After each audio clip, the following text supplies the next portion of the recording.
성도님들 안녕하십니까? 1월 17일 월요일입니다. 또 한 주간의 생활이 시작이 됐죠. 이 한 주간 동안 말씀 묵상하면서 또 기도하시는 가운데 기쁨과 감사가 넘치고 승리하시는 복된 한 주간이 꼭 되시기를 바랍니다. 다 같이 사도신경으로 우리의 신앙을 고백합니다. 나는 전능하신 아버지 하나님 천지의 창조주를 믿습니다. 나는 그의 유일하신 아들 우리 주 예수 그리스도를 믿습니다. 그는 성령으로 잉태되어 동정녀 마리아에게서 나시고 본디오 빌라도에게 고난을 받아 십자가에 못 박혀 죽으시고 장사된 지 사흘 만에 죽은 자 가운데서 다시 살아나셨으며 하늘에 오르시어 전능하신 아버지 하나님 우편에 앉아 계시다가 거기로부터 살아있는 자와 죽은 자를 심판하러 오십니다. 나는 성령을 믿으며 거룩한 공교회와 성도의 교제와 죄를 용서받는 것과 몸의 부활과 영생을 믿습니다. 아멘. 오늘 우리가 함께 나눌 말씀은 창세기 7장의 말씀입니다.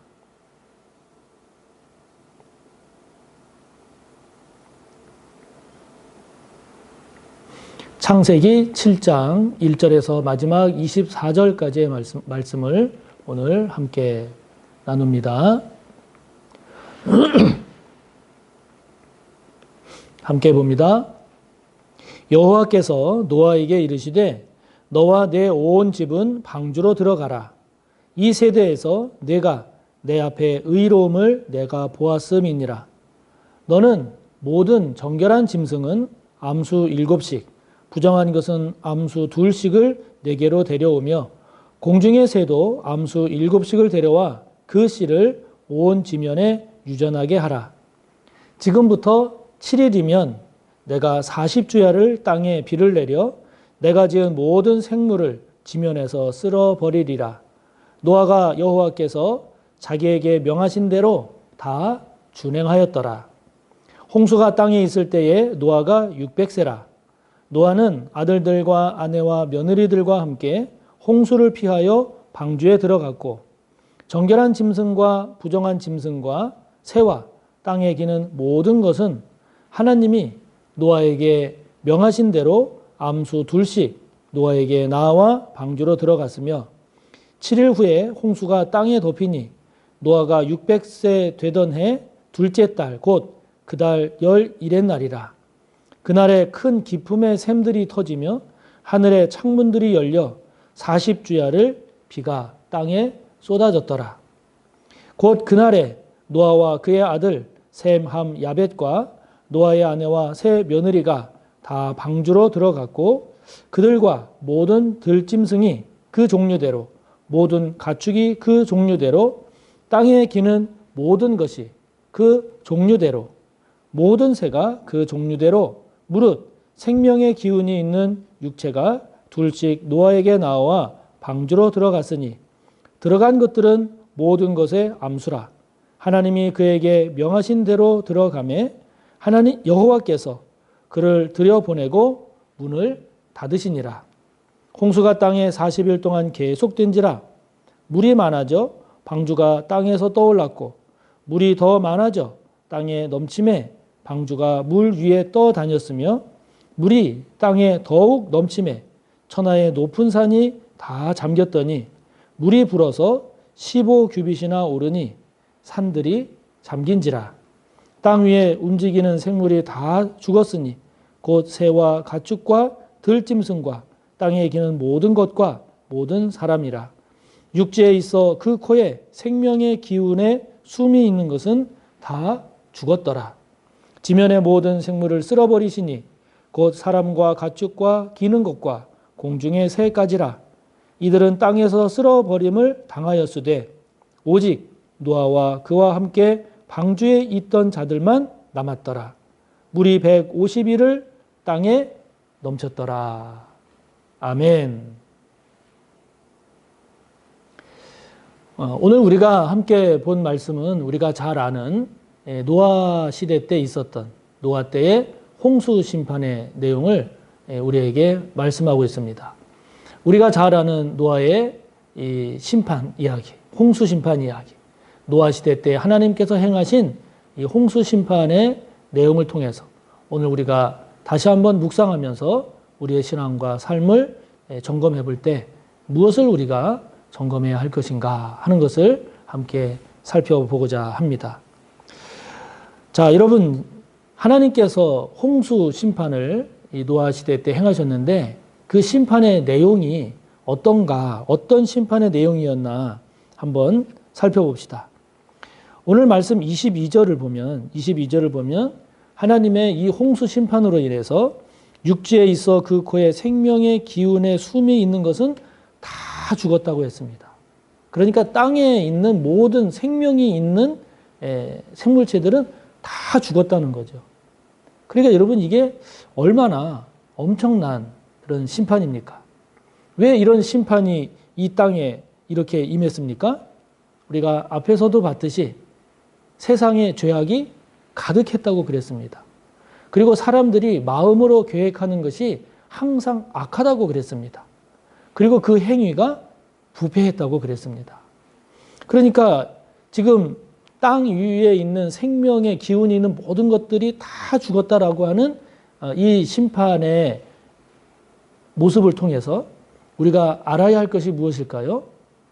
죄의 종말이 어떻게 되는지를 우리에게 말씀해 주는 거죠. 죄악의 종말입니다.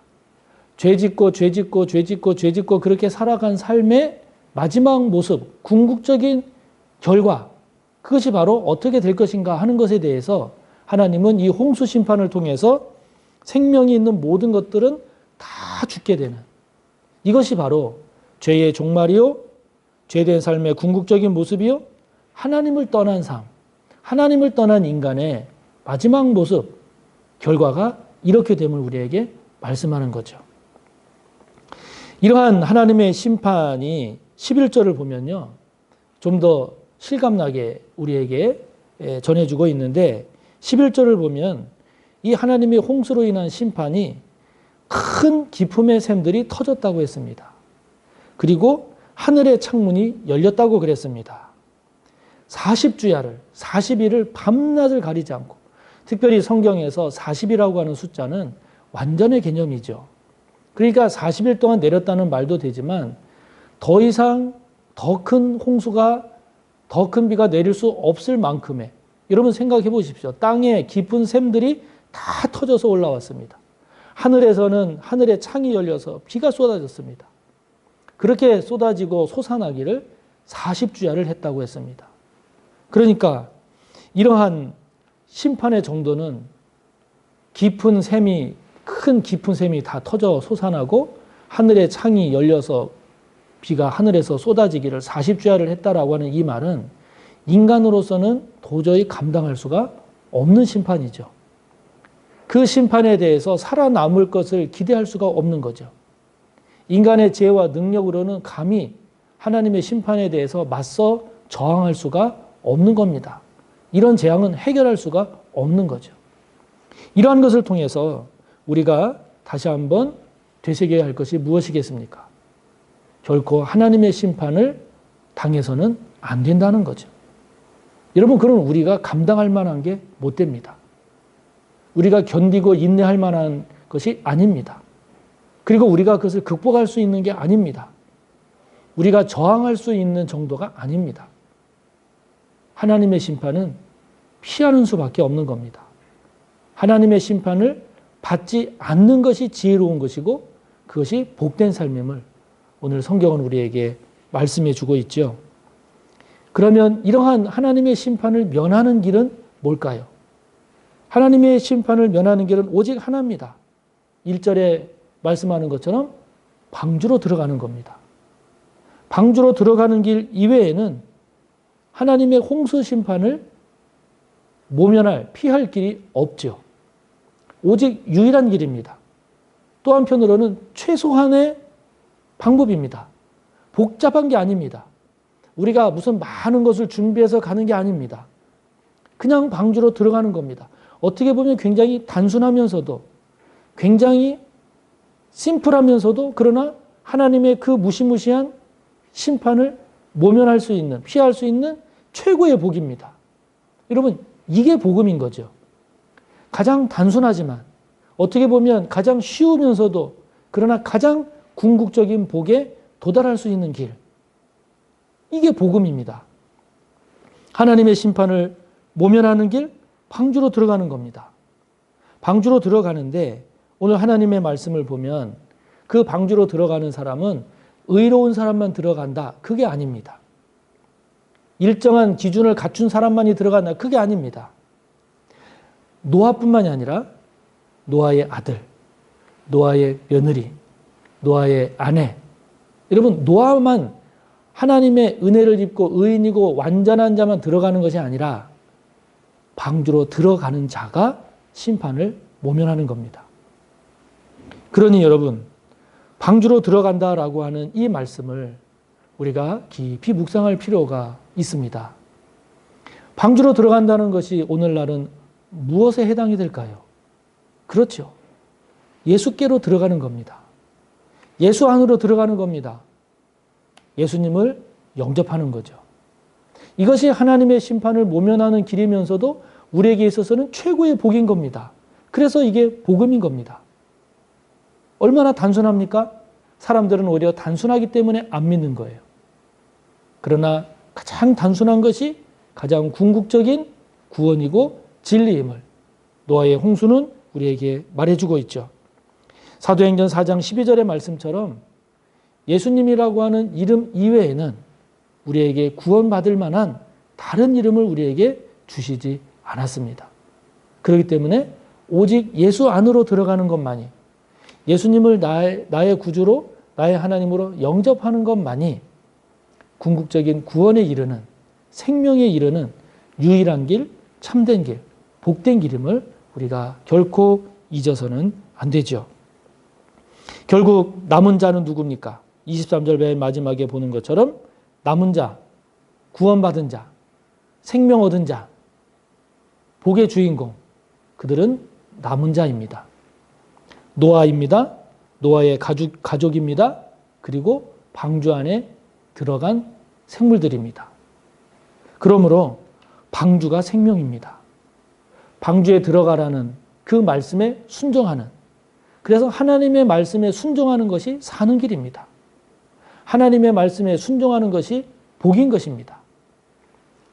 하나님의 말씀을 잘 지키고 순종하는 것이, 그것이 복이고 구원이고 생명임을 다시 한번 우리가 확인해야 되지 않겠습니까? 방주에 들어가는 자 되는 것이 중요합니다. 다른 어떤 것이 중요한 게 아닙니다. 일단 방주로 들어가야 하는 것이죠. 자, 그렇다면 방주로 들어가라는 이 하나님의 말씀에 순종한 자들이 결국 남은 자가 되고 생명을 얻은 자가 되고 복된 자가 되었는데, 그렇다면 지금 저와 여러분은 어디에 있습니까? 방주 안에 있습니까? 아니면 방주 밖에 있습니까? 어디에 지금 저와 여러분은 위치하고 있습니까? 또한 저와 여러분에게 있어서 방주는 무엇입니까? 저와 여러분의 방주는 무엇인가요? 예수님입니까? 하나님인가요? 말씀인가요? 이것이 저와 여러분의 방주입니까? 아니면 세상이 저와 여러분의 방주입니까? 저와 여러분의 죄된 습성, 죄된 욕망, 이것이 저와 여러분의 지금 방주가 되어서 저와 여러분이 그 가운데 들어가 있지는 않은지요? 세상이 방주가 되어서 세상 안에 지금 이곳이 방주라고 거하고 있지는 않은지요? 저와 여러분이 지금 예수 그리스도라고 하는 하나님, 하나님의 말씀이라고 하는 그 방주 안으로 들어가려고 하고 있습니까? 아니면 그것이 아닌 다른 것을 방주라 생각하면서 다른 방주로, 다른 곳으로 나가려고 하지는 않은지요? 오늘 저와 여러분이 다시 한번 방주 밖에 거했던 그 모든 생물들이 죽었던 것처럼 심판받아 멸망할 것을 알면서도, 심판받아 영원한 궁극적인 죽음을 맞이할 것을 말씀을 통해 알면서도 예수 그리스도 안에, 하나님 안에 말씀 안에 거하려 하지 아니하고 다른 것을 방주라 생각하며 방주 밖으로 나아가려고 하지는 않는지, 그런 저와 여러분의 모습을 다시 한번 깊이 성찰하는 가운데 주님과 함께 말씀 안에서 하나님의 백성으로 복되게 사는 저와 여러분 모두가 다 되시기를 간절히 바랍니다. 먼저 말씀을 묵상하면서 꼭 기도하시기 바라고, 그리고 우리의 중보가 필요한 우리의 성도님들 위해서 꼭 기도해 주시기를 바랍니다. 성전 건축을 위한 기도까지 하신 다음에 여러분의 기도를 이어가시기 바랍니다. 특별히 한 가지, 최은미 권사님께서 지금 췌장암으로 항암 치료를 받고 계시는 중인데, 항암 치료를 계속 받으려면 체중이 일정 부분 늘어나야 된다고 하십니다. 그런데 아직 체중이 늘지 않아서 항암 치료에 어려움이 있다고 합니다. 여러분들 기도로 중보해 주시기를 바랍니다. 하늘에 계신 우리 아버지, 아버지의 이름을 거룩하게 하시며 아버지의 나라가 오게 하시며 아버지의 뜻이 하늘에서와 같이 땅에서도 이루어지게 하소서. 오늘 우리에게 일용할 양식을 주시고 우리가 우리에게 잘못한 사람을 용서하여 준 것 같이 우리 죄를 용서하여 주시고 우리를 시험에 빠지지 않게 하시고 악에서 구하소서. 나라와 권능과 영광이 영원히 아버지의 것입니다. 아멘.